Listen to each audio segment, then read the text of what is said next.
As a young kid, I wasn't accustomed to being scared by the media I consumed, and I think there was almost a frustration that surrounded when something scary happened in what was ultimately a kids' show, so to speak. There's a culture that surrounds the binary of something's ideal target audience that lulled some to a feeling of safety, which is why a cartoon unexpectedly taking a sharp turn to something shocking or terrifying is such a universally formative experience. Some shows tailored themselves to dodge this phenomenon, and some heartily embraced it, but none not only actively subverted it, but played it in a way so upside down that it was impossible to get, quite like the grim adventures of Billy and Mandy. Billy and Mandy's first episode opens on two mismatched titular friends who find themselves visited by the Grim Reaper, who has come to reap the soul of their long-tenured pet hamster. Billy and Mandy make a wager over a game of limbo, the soul of the hamster on the line, but the prize for Billy and Mandy upon victory is entitlement to Grim as their best friend forever.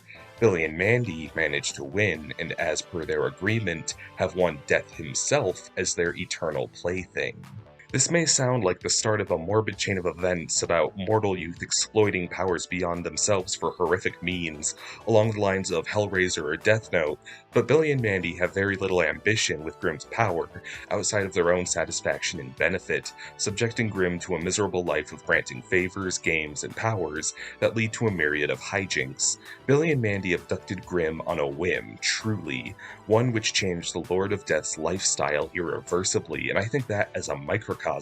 sums up Billy and Mandy fairly well, two youngsters who are respectively too stupid and too cynical to gain anything from a bond with the Grim Reaper and his magic powers outside of a punching bag just to ruin the day of, and equally so are the characters nearly incapable of showing fear. Billy and Mandy wasn't just hysterical with lightning-fast wit, masterful slapstick, and irreverent satire. I would argue it was something of a power fantasy of two nearly indestructible children humiliating and making mockeries of fixtures of fantasy and horror that their association with the Grim Reaper brings to them. The show is devoid of anything deferential. Billy and Mandy reflected sort of weirdly how I wished to be when I was most scared, anytime I was in over my head and afraid of something real or fake when I was young. The desired facade was always to be utterly unamused or perhaps too optimistic and downright stupid to even notice. The humor in Billy and Mandy was twofold, the humiliation and destruction of these monsters and despots that oppose them, but also in the almost kind of meta manner in which they're stripped down, not to be the creature under the bed that they initially appeared. As we grow and look back at things we once found scary, our matured eyes and mindsets adjust to recognize smoke and mirrors, that many ghosts were simply bed sheets, and what was once a terrifying beast is all wax and prosthetics, and what used to keep us up at night becomes downright hilarious, both in an internal sense that we were ever afraid of something so ridiculous, and in the sheer pretentiousness and absurdity of the notion that something so clearly man-made believes it could command such fear. This is illustrated somewhat literally in the episode where Grimm introduces Billy and Mandy to his longtime idols of horror, facsimiles of classic Universal monsters who have aged into deluded and confused geriatrics. The hilarity of these personas made it feel as though the monsters in this show were on a 9 to 5 and had a more honest, less pretentious voice and private life when not destroying cities, hunting monsters, or sowing discord. And only the unbreakable facades of Billy and Mandy can pull back these layers and expose these personas to hilarious results. A simultaneous exception and instance that proves this rule is Grimm himself, the extremely competent and shrewd Grim Reaper at his best, but also being riddled with neurosis and a desire for approval not just from his demonic underworld peers who harbor high expectations for him, but in the mortal realm, causing him to find himself caught up in bewildering endeavors such as his ill-fated romance with malaria and the time his gauntly skinny frame received widespread fame as a model. The idea that Death himself can be so incredibly needy is the bread and butter of Grim Adventures that spreads to its unforgettable cast of monsters, from an adaptation of a Mesopotamian god who has grown desperately lonely at the center of the earth, to a boogeyman who finds himself misplaced and bitter at a youth that has grown past a widespread fear of him. With this in mind, there's sort of cutting commentary in Billy Billy and Mandy, reflecting this desensitized youth of today to horror and violence at the risk of making a real boomer case. It's not out of the ordinary that the perennial cast of Dimsdale is engrossed with morbid video games, movies, and other proclivities, the very definition of a society that is self-serving and gives little thought outside of consuming what suits them. And yet this isn't even always a folly, because this barrier of overt, irresponsible comfort and danger is what makes the beasts surrounding them downright confused and unsure how to go about their continued endeavors. No matter how much actual power and dread is at the hands of the show's villains, it does beg the question of how much they can glean from a situation if the fear they want is simply not begotten. And considering our communities have proven that they will place their satisfaction in peace over something to be genuinely afraid of, it's not shocking that the monsters fought in grim adventures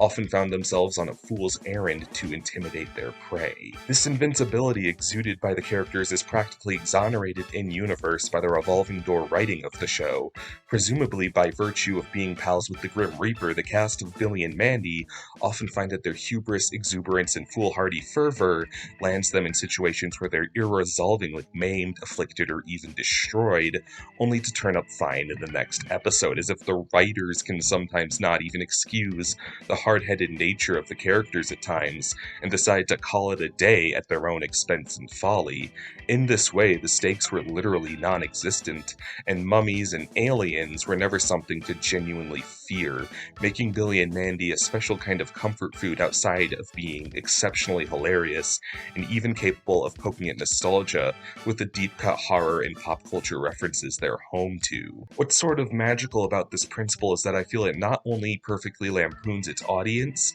but how that audience changed Cartoon Network as a whole and allowed something like Billy and Mandy to even exist. Hear me out. Cartoon Network began as a hub for classic cartoons, usually of the Hanna-Barbera quality. Reruns of the ilk of Yogi Bear, the Flintstones, the Jetsons, and Scooby-Doo would loop continually. These cartoons only had such a shelf life, though, and Cartoon Network needed to change the game if it was going to expand past its own predisposition. This led to the inception of Space Ghost Coast to Coast, which I would argue is one of the most important cartoons of all time. Because all Cartoon Network had access to was old Hanna-Barbera shows, the creative staff painstakingly repurposed the cells of the characters of Space Ghost to make a satirical and unscrupulous take on the property. Space Ghost's never-before-seen style and drollness made it a huge hit, which finally allowed for Cartoon Network to gain funding to produce original programming,